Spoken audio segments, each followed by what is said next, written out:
好声音终于暴跌了，一次性就暴跌成了坏声音。李玟生前控诉好声音的录音彻底曝光之后呢，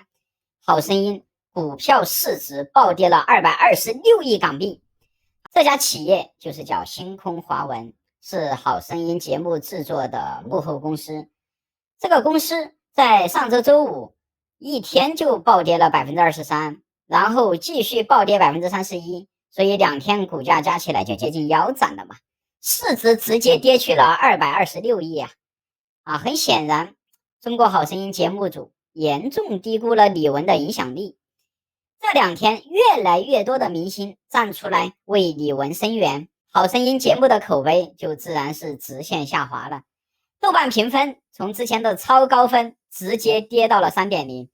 至于能不能跌破 3.0 呢，就看各位同志们的努力了。浙江广电作为好声音的播出方也终于是出面回应了，就中国好声音引发的争议呢，将彻底调查核实。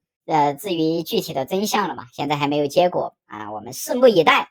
中国好声音它背后这个母公司星空华文是来头不小背后藏了很多的大佬。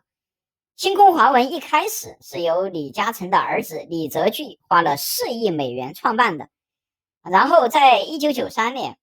传媒大亨默多克就出资9.5亿美元从李泽楷的手里买下了星空传媒。但是他买下之后呢，经营不善连连亏损，所以没办法，只能够被迫卖掉于是在2009年就卖给了一家叫华人文化的企业。这个企业背后的股东全部都是一些知名的大投资方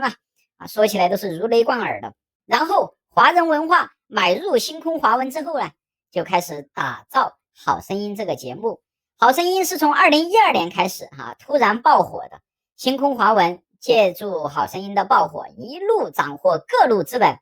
然后就套现了嘛。各路资本一直到2018年甚至上升到了像阿里和腾讯音乐这种大资本也接连入股星空华文如今呢，风水轮流转用资本的方法来对抗资本才是最有用的，只有魔法才能打败魔法。一直到去年底在港股上市的星空华文用了超过6个月的时间才涨到了130港币一股，但是如今腰斩已经跌到了65港币这腰斩的过程呢，只用了2天6个月的劳动成果2天就灰飞烟灭了。所以股市才是市场情绪最直接的情绪表虽然有一些事情呢短期内看不到公平正义但是股价的暴跌却能够非常真实的反映出了民心赞同星空华文继续暴跌的朋友，给这个视频点个赞吧。